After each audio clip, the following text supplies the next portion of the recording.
palavra de Deus em 1 Samuel, capítulo 7, os versículos 2 a 17. 1 Samuel 7, 2 a 17. As crianças vão fazer um desenho depois da leitura bíblica, tá bom, crianças? Vocês vão desenhar um barquinho no mar, e esse mar vai estar muito agitado, é como se fosse uma tempestade, tá bom, crianças? Então, muito vento, trovão, ondas altas e o barquinho. Mas esse barquinho, crianças, ele vai estar chegando na terra seca, pode ser uma ilha. Então, desenhe uma ilha também, o barquinho vai chegando lá e você pode ajudar, você pode assim, desenhar atrás do barquinho um vento soprando ele para chegar nessa ilha, ou mesmo você pode desenhar uma mãozinha, tá, criança? Desenhe uma mãozinha assim, empurrando o barquinho para ele chegar nessa ilha, tá bom? Então, meus irmãos, vamos ouvir com atenção a leitura dos versículos 2 até o versículo 17 do texto, que diz assim: Sucedeu que desde aquele dia a arca ficou em Quiriate Jearim, e tantos dias se passaram que chegaram a 20 anos, e toda a casa de Israel dirigia lamentações ao Senhor. Falou Samuel a toda a casa de Israel, dizendo: Se é de todo o vosso coração que voltais ao Senhor, tirai dentre vós os deuses estranhos e os astarotes, e preparai o coração ao Senhor, e servi a Ele só, e Ele vos livrará das mãos dos filisteus. Então os filhos de Israel tiraram dentre si os Baalins e os astarotes, e serviram só ao Senhor. Disse mais Samuel: Congregai todo Israel em Mispa, e orarei por vós ao Senhor. Congregaram-se em Mispa, tiraram água e a derramaram perante o Senhor. Jejuaram aquele dia e ali disseram: Pecamos contra o Senhor. E Samuel julgou os filhos de Israel em Mispa. Quando, pois, os filisteus ouviram que os filhos de Israel estavam congregados em Mispa, subiram os príncipes dos filisteus contra Israel. O que, ouvindo os filhos de Israel, tiveram medo dos filisteus. Então disseram os filhos de Israel a Samuel: Não cesses de clamar ao Senhor, nosso Deus, por nós, para que nos livre da mão dos filisteus. Tomou, pois, Samuel um cordeiro que ainda mamava e o sacrificou em holocausto ao Senhor. Clamou Samuel ao Senhor por Israel, e o Senhor lhe respondeu. Enquanto Samuel oferecia o holocausto, os filisteus chegaram à peleja contra Israel. Mas trovejou o Senhor aquele dia com grande estampido sobre os filisteus, e os aterrou de tal modo que foram derrotados diante dos filhos de Israel. Saindo de Mispa, os homens de Israel perseguiram os filisteus e os derrotaram até abaixo de Bet-car.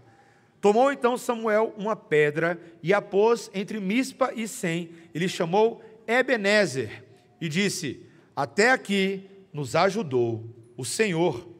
Assim os filisteus foram abatidos e nunca mais vieram ao território de Israel, porquanto foi a mão do Senhor contra eles todos os dias de Samuel.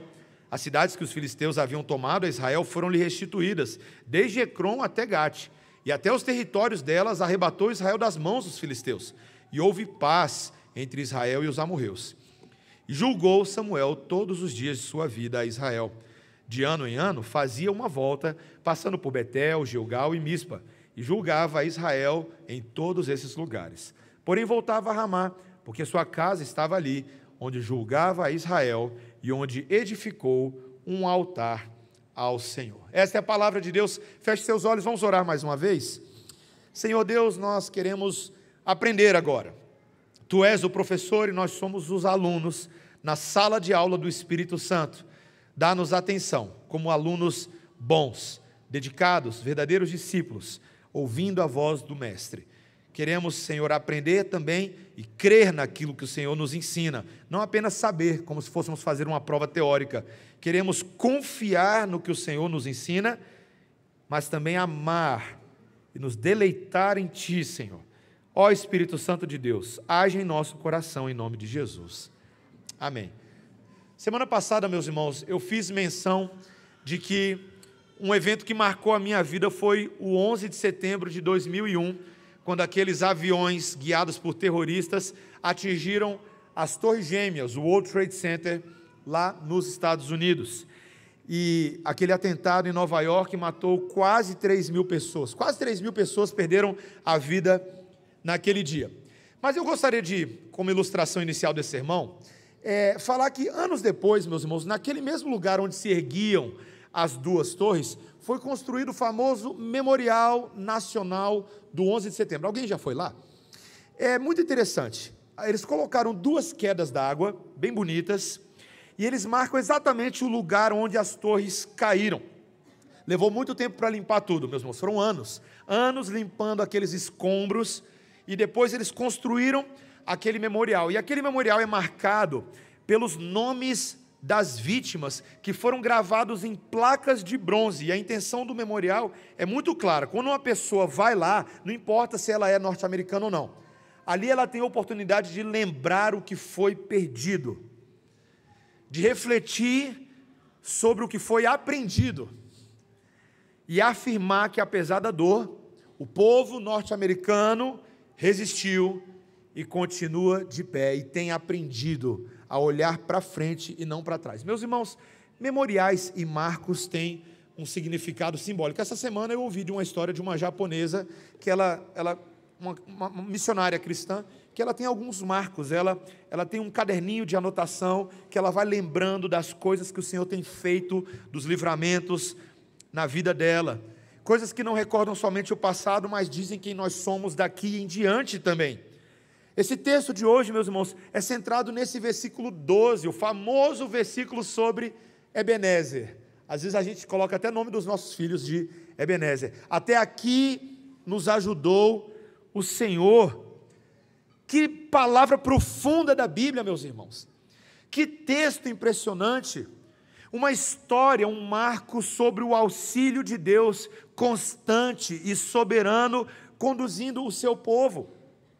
E, meus irmãos, se Deus é o auxílio, se Ele é o auxiliador, é porque a gente precisa de ajuda. Eu quero fazer uma pergunta para você, antes de começar o sermão. Você está precisando de ajuda? Você precisa de ajuda na sua vida? Eu não sei você, eu preciso. Muita ajuda.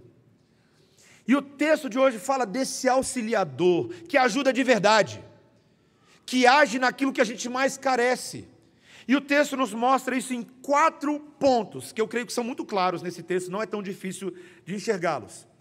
A ajuda de Deus vem porque nós precisamos voltar à adoração verdadeira, arrependimento, é o primeiro ponto. A ajuda do Senhor vem porque nós precisamos da vitória por meio de um intercessor fiel, de uma intercessão fiel, segundo ponto. Terceiro, a ajuda do Senhor vem porque Ele nos lembra de que o Deus da aliança jamais abandona o seu povo, terceiro ponto. E o quarto ponto, vem porque Ele nos sustenta com um sacerdote imutável. Primeiro, meus irmãos, o auxiliador que nos traz de volta à adoração verdadeira. Meus irmãos, a gente terminou falando na semana passada que a Arca da Aliança voltou para Israel. Deus lançou pragas sobre os filisteus, dificultou a vida deles, e eles perceberam que eles estavam lutando contra alguém que era maior do que eles. Então eles decidem devolver aquilo que haviam roubado, a Arca da Aliança que representava a presença do Senhor no meio do seu povo. E, meus irmãos, isso deveria ter sido motivo de alegria, não é? A arca agora está lá em Kiriat Jearim, o versículo 1, lembra para a gente falou na semana passada, que esse homem Eleazar, filho de Abinadab, foi instituído como cuidador da Arca da Aliança. Deveria estar sendo motivo de alegria, mas não foi, né, meus irmãos? Porque o texto vai nos lembrar no final do capítulo 6 que as mesmas pragas que assolaram os filisteus também mataram israelitas. Aqueles que olharam para dentro da arca morreram. Haviam se esquecido de que Deus é santo e Ele prescreve a forma como a gente se relaciona com Ele. Então, meus irmãos, o texto diz agora no versículo 2 que mesmo depois de 20 anos que a arca tinha retornado, o que está falando aí? Toda a casa de Israel dirigia lamentações ao Senhor. Não tinha alegria, tinha lamento. Além disso, não era só porque a santidade de Deus tinha marcado esse povo negativamente, mas também porque eles continuavam debaixo do domínio dos seus inimigos. Eles ainda estavam debaixo da alçada dos filisteus. Não havia alegria no coração. E, meus irmãos, a gente consegue perceber Deus agindo, porque Deus faz isso de propósito, meus irmãos. Toda vez que Deus manda aflição sobre o seu povo no Antigo Testamento, é porque Deus está tratando com o coração do seu povo. Lá no livro de Juízes é assim que funciona, né? Eles se esqueciam do Senhor, aí Deus vinha lá e mandava aflição sobre eles, inimigos tentando conquistá-los, aí o povo clamava em lamento ao Senhor, Deus levantava um juiz que libertava o povo. Deus estava tratando com Israel mais uma vez, meus irmãos. Você percebe que Samuel agora vai ser instrumental. Ele fala no versículo 3, se é de todo o vosso coração que vocês estão lamentando e querem voltar ao Senhor, então vocês precisam demonstrar esse arrependimento com uma atitude sincera.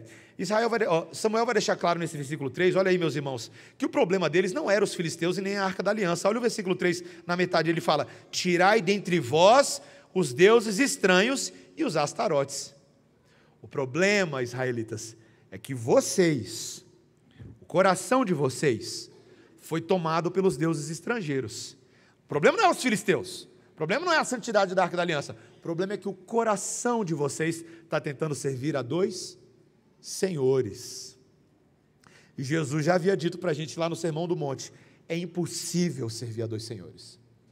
Meus irmãos, percebam a essência da doutrina do arrependimento. O texto vai dizer que no versículo 4, de fato eles tiraram dentre si os Baalins e os Astarotes e decidiram servir só ao Senhor. Versículo 4. Eles se lembraram do primeiro mandamento da lei de Moisés, que dizia, não terás outros deuses diante de mim. Meus irmãos, arrependimento verdadeiro não é uma mudança teórica de volta para Deus. É uma mudança real, que revela o nosso comportamento, o nosso coração, por meio dos nossos comportamentos. Se eu digo que eu me lembro do Senhor e que eu quero Ele, eu preciso largar a velha vida.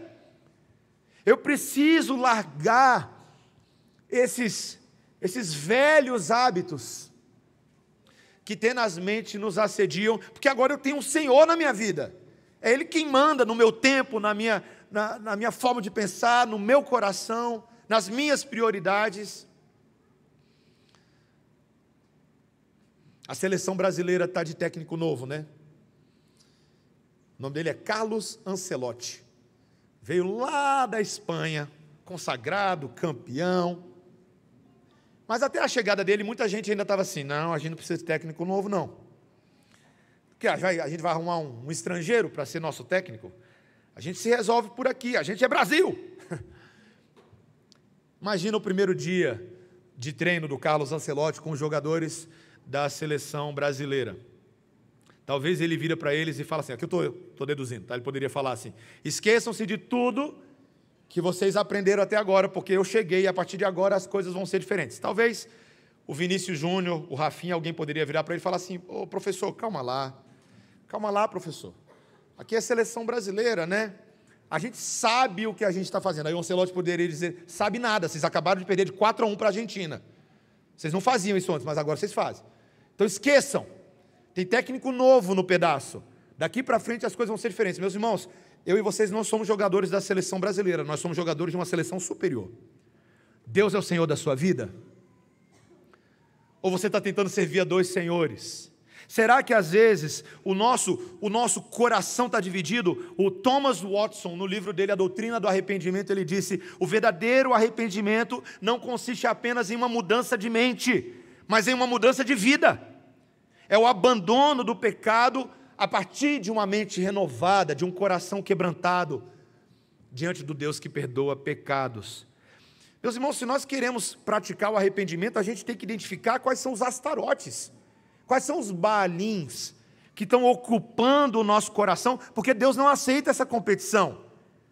Talvez você está tentando servir a dois senhores por meio de coisas que estão aí presentes demais no seu coração, relacionamentos, pessoas, entretenimentos, crenças, prioridades com mídias sociais, com a carreira, com o estudo. Pastor, eu não tenho tempo para ir na igreja no domingo, é mesmo, por quê? Porque eu estou estudando, pastor. Vou passar no concurso. Meu irmão, você está nessa 7 anos, até agora você não passou e você não para de faltar domingo, né? Tem alguma coisa errada com o seu coração. Eu até gostaria de ser daqueles pastores que diz assim, se você voltar a ir para o culto e parar de negociar Deus, talvez você passe nesse concurso. Eu não posso afirmar isso categoricamente, mas Deus de vez em quando faz isso. Às vezes, Deus de vez em quando. Você não está passando no concurso, você não está ganhando mais dinheiro, você não está fazendo qualquer coisa que você acha que você deveria ter? Porque você negociou Deus lá atrás. Isso é verdade, meus irmãos. Eu não preciso da teologia da prosperidade para dizer que quando você negocia Deus, você se coloca numa situação muito complicada. Deus quer o seu coração. Ninguém pode servir a dois senhores. Você precisa ter uma postura de arrependimento verdadeiro.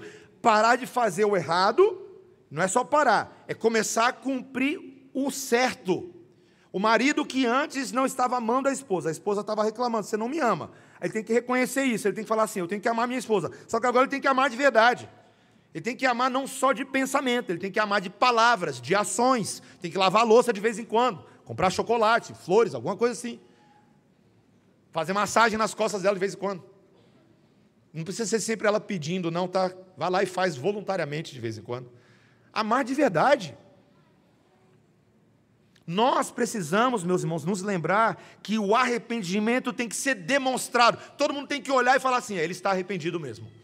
Ela está arrependida mesmo da velha vida, porque agora ela serve ao Deus verdadeiro, ele serve ao Deus verdadeiro. O exemplo melhor que eu poderia dar, se é amar a Deus sobre todas as coisas, é você priorizar o seu culto familiar em família.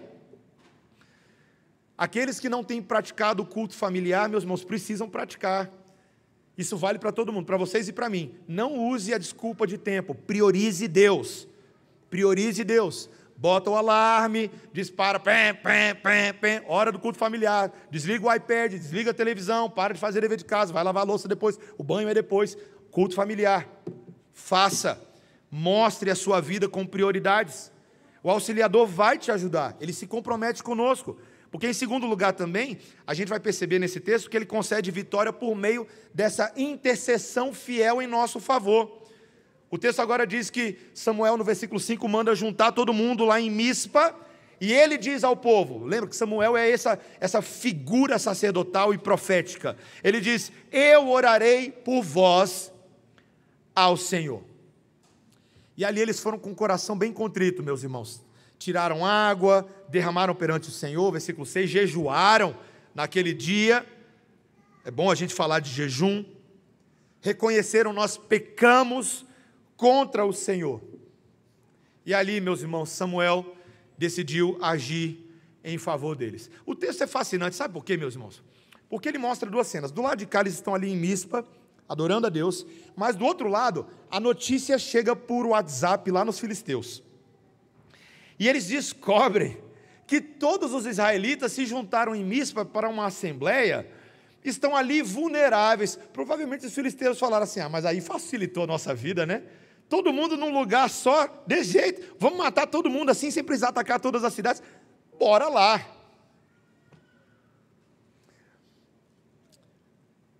E eles se dirigiram para Israel, já eu vou falar disso. Mas os israelitas, quando ouviram que os filisteus estavam vindo, tiveram medo. É o versículo 7. A reação deles foi ter medo. Mas, meus irmãos, aqui há algo nesse texto que mostra que, apesar do medo, humanamente falando, eles tiveram medo, mas ainda assim, eles agiram da forma correta. Em vez de tentarem resolver a própria situação, esquece a assembleia de oração, vigília é outro dia, vamos lutar. O texto diz que no versículo 8, olha o que eles fizeram. Então disseram os filhos de Israel a Samuel, não cesses de clamar ao Senhor nosso Deus por nós, para que Ele nos livre das mãos dos filisteus. Samuel, a gente está aqui buscando a Deus, que Deus atue por nós. Meus irmãos, tem horas que o povo entende, glória a Deus quando o povo entende. Você poderia pensar que essa é a coisa mais maluca do mundo, esse povo é doido. Não, meus irmãos, eles não são doidos, eles são dependentes do Senhor. E fizeram aquilo que era de se esperar, foram naquele que de fato foi posicionado por Deus para ser um intercessor na vida de Israel. O nome dele era Samuel, a quem Deus ouvia, que se relacionava com o Senhor. E é isso que Samuel vai lá e faz. O texto diz que no versículo 9, diferente de Ofni e Finéias, que estavam falhando nos sacrifícios, ele vai lá, pega um cordeiro que ainda mamava, sacrifica em holocausto ao Senhor e clama por Israel. É o que o texto diz no versículo 9. E o Senhor lhe respondeu. Meus irmãos, a vitória desse povo não começa com espadas. mas com dependência em oração fiel e a mediação perseverante desse intercessor. Meus irmãos, é uma pena. Eu não gosto, confesso que eu não gosto, quando o pessoal vira para a gente e fala assim: vocês presbiterianos são bons em muitas coisas, mas não em oração.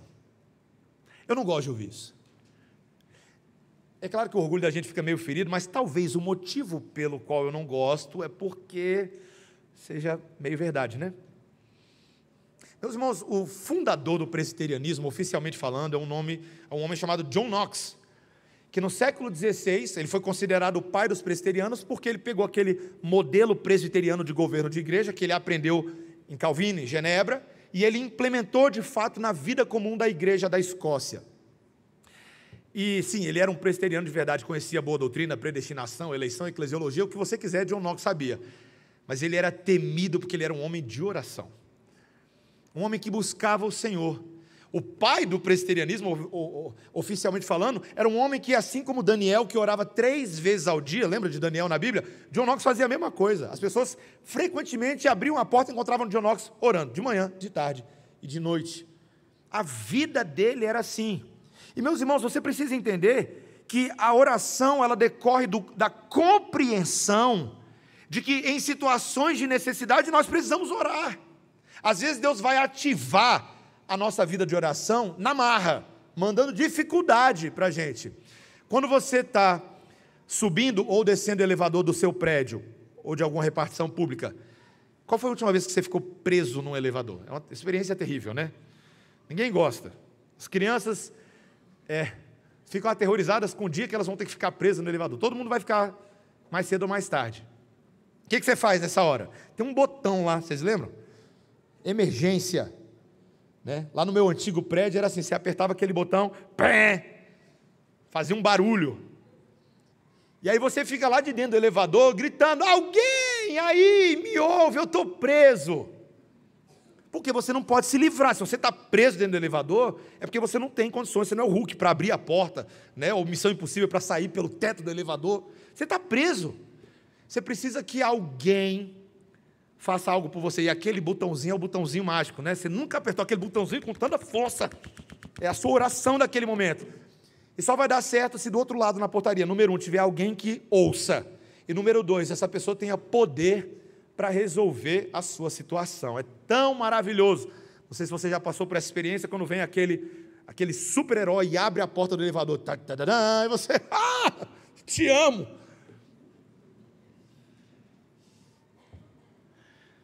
Meus irmãos, oração é esse botão.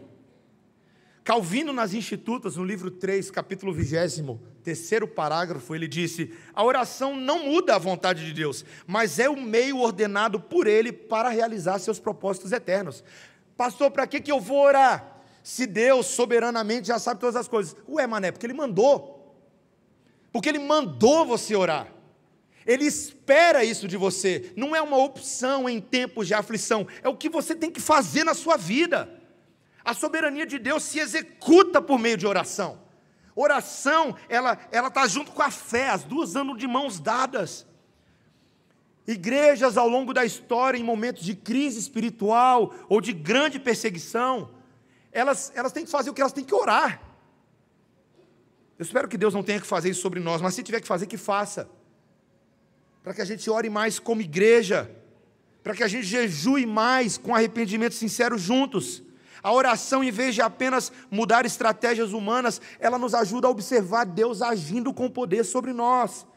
Como Martin Lloyd Jones colocou no livro dele, avivamento começa de joelhos.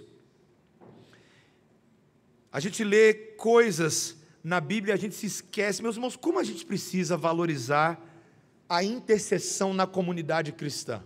A gente não precisa da campanha mundial de oração para lembrar que lá em Tiago 5,16 está escrito: orai uns pelos outros, muito pode por sua eficácia a súplica do justo. Está na Bíblia. Uma família cristã, um grupo familiar, um grupo de discipulado, a gente pode se reunir para orar pelos filhos desviados, pelos filhos não convertidos, por membros enfermos da igreja, gente passando pelo luto, vizinhos incrédulos. Talvez os resultados não sejam imediatos, mas você está participando do meio de poderoso auxílio divino que o Senhor instituiu. E meu irmão, minha irmã, não despreze os meios ordinários de graça do Senhor, não despreze. A palavra de Deus diz lá em Atos 2,42, que eles perseveravam na doutrina dos apóstolos, na comunhão, no partir do pão e nas orações. Essa era a vida comum da igreja. Tem reunião de oração aqui todo domingo às 5h40. Venha orar, venha cumprir a palavra de Deus juntos. E não ore só quando você está esperando pelo milagre, pelo livramento instantâneo. Lembre-se que você tem o mandamento de orar com constância, de ouvir a palavra. Deus usa meios simples, meus irmãos. Às vezes o milagre que Deus precisa fazer em nós é a coisa mais simples, fazer a gente orar, né? Senhor, eu quero orar para eu orar. Já orou assim? Qual foi a última vez que você orou assim? Senhor, eu oro para eu orar, em nome de Jesus, amém. Jesus pediu para a gente orar até por fé, a coisa mais básica que a gente precisa até para orar. Senhor, eu oro por fé, para eu orar, para eu ter fé, para eu orar, para eu orar, para ter fé. Com Deus é assim, meus irmãos. Nós temos que perseverar, e pastores, presbíteros e líderes, tanto homens quanto líderes mulheres, nas situações que vocês são líderes, nós também temos o dever de sermos intercessores. Nós não somos a igreja católica, no qual as pessoas vêm ao padre para se confessar, a gente não precisa disso, mas ainda assim, os apóstolos entendiam a responsabilidade de oração deles sobre a vida da igreja. Então, presbíteros, nós precisamos orar, diáconos, vocês precisam orar pela igreja e por vocês também, e líderes de todas as áreas da igreja, marquem reuniões de orações entre vocês. Está lá, ó, liderança da infância, marca uma reunião de oração. Liderança do trabalho com os idosos, marca uma reunião de oração. Liderança com o trabalho com os adolescentes, que vocês sabem que eu estou falando, marca a reunião de oração. A gente está precisando orar pelos nossos adolescentes, estamos precisando orar pelas crianças, marquem reuniões. Isso é importante, meus irmãos, porque esse auxiliador também vai nos lembrar agora, em terceiro lugar, nosso terceiro ponto, que o Deus da aliança jamais abandona o seu povo, tá? Só para a gente recapitular, eu quero que fique bem claro esses 4 pontos. O primeiro que a gente viu, meus irmãos, é que Deus vai nos trazer de volta a adoração verdadeira, arrependimento. Segundo, que Ele nos dá vitória por meio de intercessão fiel, ou do intercessor fiel. E o terceiro agora, que o Deus da aliança jamais desampara o seu povo. Meus irmãos, o que é que acontece enquanto esse povo está na reunião de oração com Samuel? Os filisteus chegam para a peleja, pensando, filé, vamos filar essa boia fácil hoje. Mas Deus tinha outros planos. Versículo 10, olha aí, ó. Mas trovejou o Senhor aquele dia com um grande estampido sobre os filisteus. Crianças, os filisteus chegaram para lutar, e quando eles chegaram, Deus fez trovões que vieram, trovejaram um barulho sobre eles, e eles, o texto fala que eles ficaram aterrados, ficaram morrendo de medo, crianças. Os filisteus, imagina só, eles nem chegaram ainda para a batalha, mas Deus já havia chegado com o seu exército, provavelmente com seus anjos, que mesmo que os israelitas não conseguissem ver, mas a Bíblia diz que os anjos de Deus batalham por aqueles que são de Deus. Então Deus chegou ali e foi batalhar pelo seu povo. Meus irmãos, eles não levantaram uma espada. Já pararam para pensar nisso? Depois que o texto vai dizer que eles foram perseguindo esses filisteus que estavam correndo para a mamãe. Mas foi depois. Eles foram perseguindo os filisteus e os derrotaram até abaixo de Bet-Car. Eu quero participar dessa reunião de oração. Que reunião de oração poderosa, meus irmãos. Que Deus que se manifesta por aqueles que são fracos e vulneráveis, o seu pequeno povo de Israel. E meus irmãos, eu creio que a teologia desse texto está muito correta, porque Samuel vai reconhecer a fonte de vitória. Não foi algum tipo de estratégia de ardil. Versículo 12. Tomou então Samuel uma pedra e a pôs entre Mispa e Sem. Ele chamou Ebenezer e disse: até aqui nos ajudou o Senhor. Samuel sabe, né? Samuel sabe que esse Deus nunca havia desamparado o seu povo. Meus irmãos, os profetas, os sacerdotes verdadeiros, sabiam quem é o Deus da aliança. Que essa aliança, esse pacto que Deus havia com o povo, havia sido estabelecido há muitos anos antes. Quando Deus vira para Abraão e fala assim, Abraão, ou para Moisés, da mesma jeito, ele fala, eu serei o seu Deus e vocês serão o meu povo. Sim, vocês vão pecar, vocês vão vacilar, vocês vão quebrar meus mandamentos, mas eu não mudo, porque aquilo que eu afirmo, eu cumpro. Você lembra lá de Jeremias, capítulo 31, versículo 33, Jeremias disse, serei o seu Deus e eles serão o meu povo. É um Deus que preserva a sua aliança, mesmo quando o povo é infiel. E ele faz, meus irmãos, eu creio que aqui, deixa eu ser bem teológico no que eu vou falar aqui agora, tá? Tem duas grandes doutrinas reformadas em jogo aqui. Uma é a teologia do pacto, a teologia da aliança. A outra é a doutrina da perseverança dos santos, lembra? É o P da Tulip, depravação total, eleição incondicional, expiação limitada, graça irresistível, perseverança dos santos. É o último, tá? Perseverança dos santos. Olha que interessante. Como é que eu posso ter certeza absoluta de que eu vou perseverar até o final? Como o presbítero Alex colocou muito bem durante a liturgia. Uma vez salvo, sempre salvo. Como é que eu sei disso? Como é que eu sei que eu vou perseverar até o dia de Cristo, se eu for um eleito verdadeiro? Meus irmãos, não é por minha causa. É por causa da aliança infalível e das promessas do Senhor que não se quebram. Jamais. O pacto da graça que Deus estabeleceu desde antes da fundação do mundo, que nasce no Pai, no Filho e no Espírito Santo, que decidem se glorificar na salvação dos eleitos. É lá atrás que começa. É muito antes de Abraão, é muito antes de Noé, é muito antes de Adão. É na eternidade.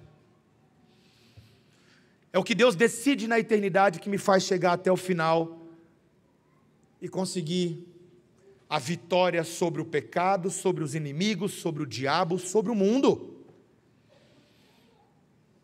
Lembra do barquinho, crianças, que eu falei com vocês? Em 1620, crianças, eu já contei essa história antes.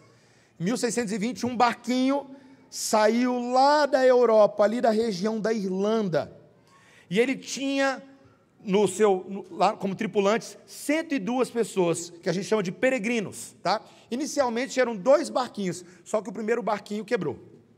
Então tiveram que botar todo mundo num barco só, um barco pequeno com 102 pessoas. E esses peregrinos saíram da Europa sob perseguição, crianças, estavam sendo perseguidos pela Igreja Católica e decidiram ir para essa terra, que ainda não se chamava Estados Unidos, mas eles já tinham ouvido falar, e eles foram para lá. Só que o caminho foi muito difícil, crianças. Teve muita tempestade, teve dificuldades, teve ondas muito altas, teve doenças, uma doença chamada escorbuto, que acabou atacando as pessoas dentro do navio e 1/3 da tripulação morreu. Imagina, crianças, quase 40 pessoas morreram dentro do navio. Então foi uma viagem muito difícil.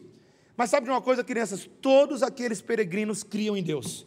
E eles criam que era Deus que estava com eles naquele navio. E eles fizeram um voto, um pacto, um combinado, chamado de Pacto do Mayflower, que é o nome daquele navio. Eles falaram, se o Senhor permitir que a gente chegue até do outro lado, em terra seca, certamente nós viveremos inteiramente para o Senhor. Nós dedicaremos as nossas vidas e as nossas famílias ao Senhor, porque Ele é o nosso Deus. Se Ele nos conservar com vida, nós continuaremos vivendo para eles. E quando eles chegaram nos Estados Unidos, não no lugar que eles achavam que ia chegar, na Virgínia, mas lá na região de Massachusetts, lá em cima, eles fizeram esse pacto, eles pegaram esse documento e todo mundo assinou o Pacto do Mayflower e falaram, nós agora vamos servir ao Senhor nesse país. E está aí hoje, Estados Unidos da América, um país muito bem sucedido em várias coisas, porque os crentes lá atrás instituíram o Dia de Ação de Graças a partir desse momento.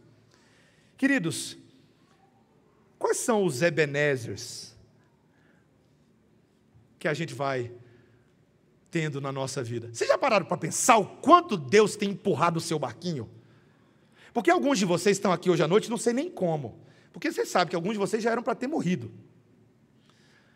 Eu só fico lembrando dos pedidos de oração que a gente teve ao longo dos anos. Gente entre a vida e a morte. Eu lembro até hoje da Andriele, do Estevão, ela está aí com filhos no mundo hoje, mas quase morreu, né, Andriele? A ciclista dessa igreja, esses ciclistas, eu tenho que lembrar de orar mais por esses ciclistas. Eu ouvi um amém, amém, amém. Não provoquem os anjos ciclistas. Mas vocês já pararam para pensar que o que faz o ciclista não ser atropelado, o que faz o pessoal que faz trilha para Pirinópolis não cair de 30 metros da cachoeira que eles ficam olhando lá embaixo? É o Senhor, é o anjo, os anjos trabalhando, não morre não, morre não. E não é só isso, meus irmãos, não é só quando a gente está passando por perigos visíveis, e os milhares de perigos invisíveis, e os dardos inflamados, e os ataques do diabo, e as tentações das quais Deus nos livra, até aqui nos tem ajudado o Senhor, irmãos. Você consegue contar a quantidade de bênçãos, pega a quantidade de anos que você tem de vida, e começa a fazer um cálculo, de quantas situações o Senhor nos tem livrado, de enfermidades, de dívidas, de situações complicadas que se resolveram de maneiras inesperadas. Quantas situações! Quanto mais você for fazendo um retroativo desse diário de livramentos do Senhor na sua vida, mais você vai ter motivos para glorificar o Senhor, para agradecer a Ele e falar assim: Senhor, até aqui o Senhor nos tem ajudado. Como o Senhor é bom. A nossa vida é tão difícil, mas o Senhor é maior. O Luiz Berkoff, na teologia sistemática dele, colocou: o pacto de graça é o fundamento da perseverança dos santos. Aqueles a quem Deus escolheu e chamou, Ele se compromete a sustentar até o fim. Deus não nos abandona, meus irmãos, até quando tudo parece perdido. Não te deixarei, nem te desampararei, Hebreus 13, 5. E eu acho importante, esses dias eu tenho lido algumas coisas, eu acho importante, meus irmãos, se nós queremos ter uma adoração de gratidão fiel a Deus, termos esses marcos, tanto no nosso coração, quanto, eu diria também, fisicamente, fora do nosso corpo. O texto lá do Salmo 103 diz o quê? Bendize, ó minha alma, ao Senhor, e não te esqueças de nenhum só dos teus benefícios. Ó, não te esqueças de nenhum só dos seus benefícios. Deus te salvou, Deus te adotou na família dele, Deus perdoou os seus pecados todos na cruz, Deus te sustenta com poder, Deus tem te dado saúde, oxigênio. Pare para pensar. As promessas, e aqui eu não quero me referir somente às coisas materiais que são tão óbvias, mas lembre-se que essas promessas de Deus, elas não são meramente passadas, mas são ativas. As misericórdias do Senhor são a causa de não sermos consumidos agora. Quando a igreja enfrenta oposição, instabilidade, a esperança dos crentes não está em estratégias humanas, mas na fidelidade imutável do Rei dos Reis e do Senhor dos Senhores. E isso decorre, meus irmãos, porque em último lugar Ele nos sustenta por meio desse eterno sacerdócio de Cristo. O texto termina de uma maneira muito bonita e simples. Versículo 15, veja aí. Julgou Samuel todos os dias de sua vida a Israel. De ano em ano fazia uma volta, passando por Betel, Gilgal e Mispa, e julgava a Israel em todos esses lugares, porém voltava a Ramá, porque sua casa estava ali, onde julgava a Israel e onde edificou um altar ao Senhor. Meus irmãos, enfim, Israel, depois de tantos anos, tem sacerdote no pedaço de novo, né? Depois de uma longa linhagem de homens vacilantes, corruptos, Deus levanta Samuel. E ele não era espetacular, ele só era fiel. Ele fazia o que? A ronda do sacerdote. Ele ia passando de cidade em cidade, julgando a causa do povo, fazendo sacrifícios. E meus irmãos, muitas vezes o que Deus precisa não são de pessoas espetaculares, Ele só precisa de pessoas fiéis, que façam aquilo que Deus diz muito bem: servo bom e fiel, sobre o pouco foste fiel, sobre o muito te colocarei. Certamente Samuel vai ter o galardão dele lá. O que é interessante, meus irmãos, é porque isso traz esperança de novo para Israel. Se você analisar direito o texto, a esperança volta, mas parece, né? Você que está acostumado a ler o Antigo Testamento, você fala assim: ai, que bom, mas será que eu posso ficar aliviado? Qual vai ser a próxima bomba que vai estourar? Aguarde o capítulo 8, tem bomba de novo, tá? Porque com mediadores humanos é assim, né? O tempo inteiro. Ah, que bom, tem Samuel. Ele vai morrer também. Ele vai envelhecer igual todo mundo. Samuel não era eterno até que dure, meus irmãos. Eu sei que na Bíblia teve alguns que viveram muito, né? Matusalém 969, Noé 950, Adão 930. Tem uma galera aí que foram os milenares aí. Mas nenhum deles está aí até hoje. Cumpriram as suas funções e passaram, e depois vieram problemas. Porque, meus irmãos, a única solução que eu e você teríamos seria um sacerdote que nunca morresse, né? E é por isso que eu acho que o Antigo Testamento é a dica que nós precisávamos. O tempo inteiro eu preciso dessa dica de que não seria Samuel, e nem Saul, e nem Davi, e nem Salomão, e nem nenhum dos reis de primeira reis, e nem de segunda reis. Nenhum deles. Eu preciso de um profeta, sacerdote e rei que consiga combinar os 3 ofícios numa pessoa só. Eu preciso de um que não morra. E que seja fiel até mesmo quando eu quero pregar um prego na mão dele. Tem alguém assim, meus irmãos? Quem seria capaz de fazer isso? Um mediador imortal e não transitório. Alguém que nos empurre para além de Samuel.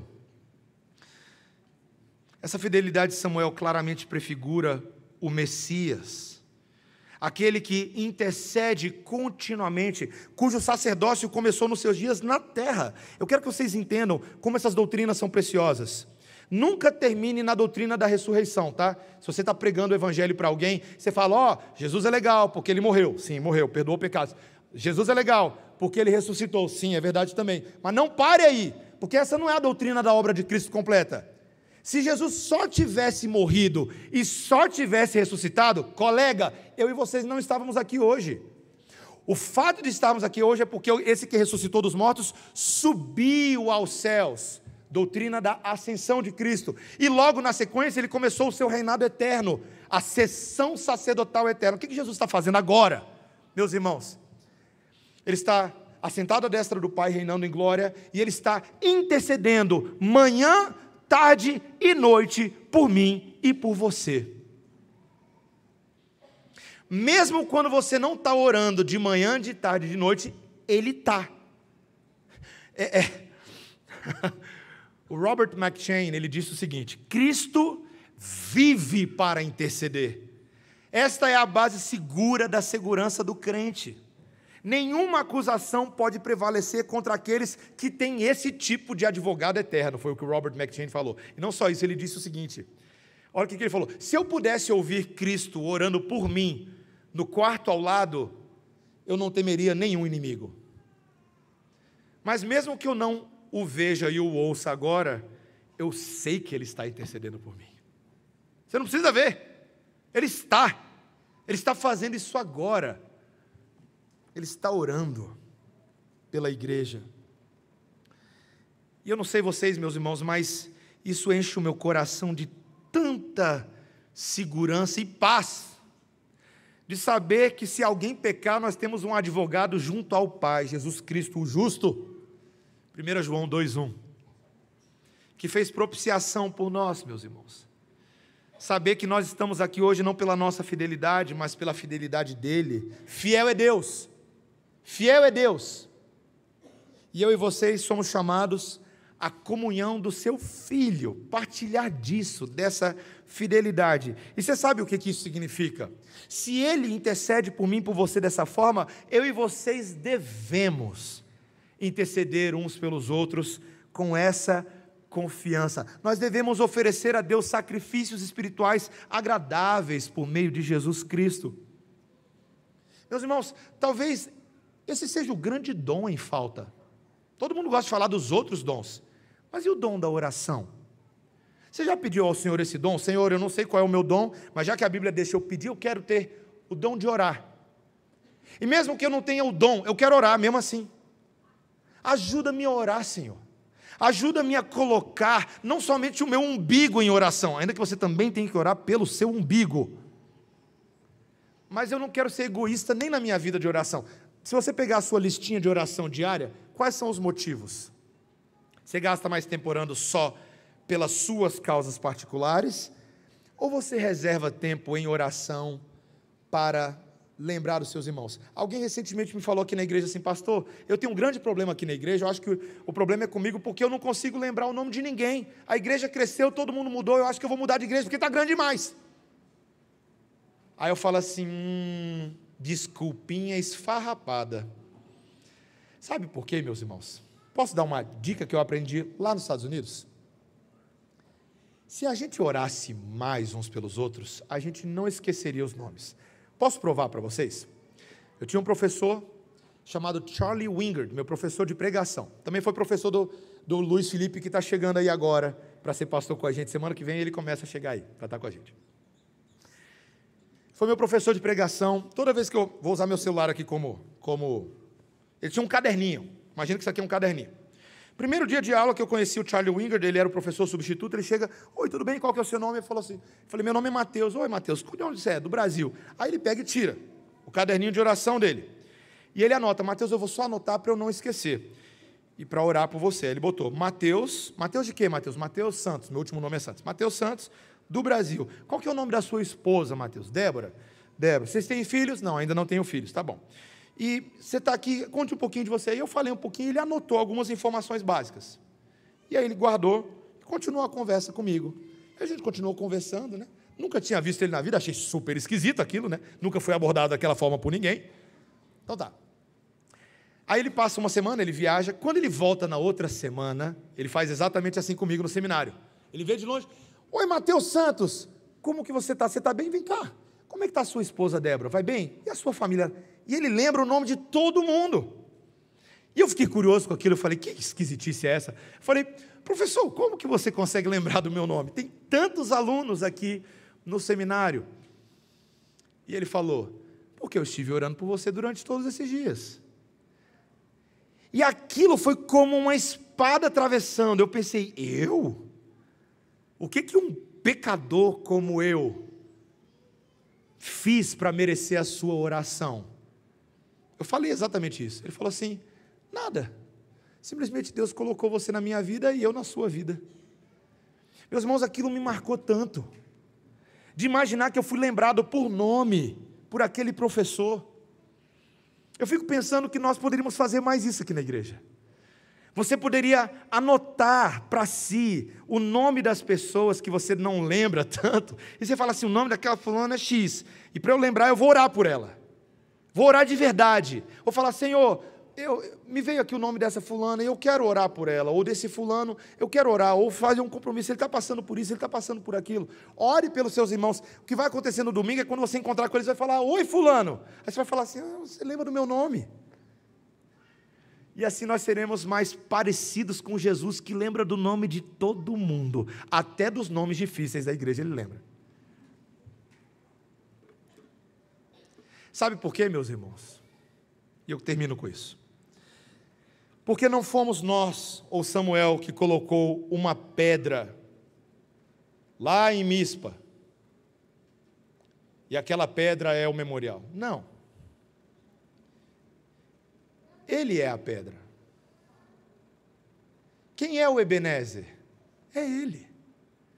Quem é a rocha inabalável e a pedra angular que sustenta todo o edifício chamado igreja, das quais nós somos a pedrinha? É ele. Ele é a pedra. Ele está firmado. E quem está nele jamais será abalado. Ele é o nosso marco que não tem início nem fim de dias. O supremo sumo sacerdote que ora por mim e por você todos os dias, por nome. E quando você encontrar com Jesus no céu, ele vai falar, vai ser um susto para você, eu sei que vai, mas imagina ele falar: ô Ricardo Vilarim, estava esperando você por aqui. Que bom, vai falar: ô Pedro Bueno, que alegria ter você aqui. Você imagina Jesus chamar você por nome? É porque ele é o teu e o meu Ebenezer, meu irmão, minha irmã. E ele nos ama. E o sangue dele foi derramado por mim e por você. Louvado seja o Cordeiro Santo de Deus. Feche seus olhos, vamos orar. Senhor, obrigado, Senhor. Obrigado, porque a verdade é que a gente se sente indigno do amor de Deus. Nós somos pecadores. Mas quando meditamos na Tua palavra, lembramos que Cristo está vivo, intercedendo por nós continuamente.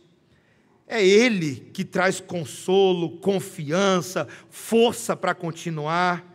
É o sacerdócio eterno de Jesus que é mais poderoso do que a nossa culpa. Obrigado, Senhor, por ser o nosso memorial do 11 de setembro, porque quando realmente a tragédia do pecado assolou a nossa vida, o Senhor se tornou o marco da nossa vitória, da graça e da redenção. Que o Senhor prometeu nos ajudar até o fim.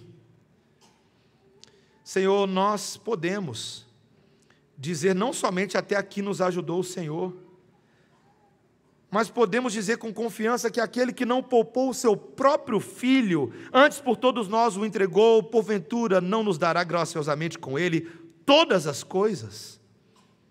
Quem intentará acusação contra os eleitos de Deus? É Deus quem o justifica. Louvado seja o seu nome, Senhor. A graça do Senhor nos trouxe até aqui. É ela mesma que nos levará até o fim. Em nome de Jesus. Amém.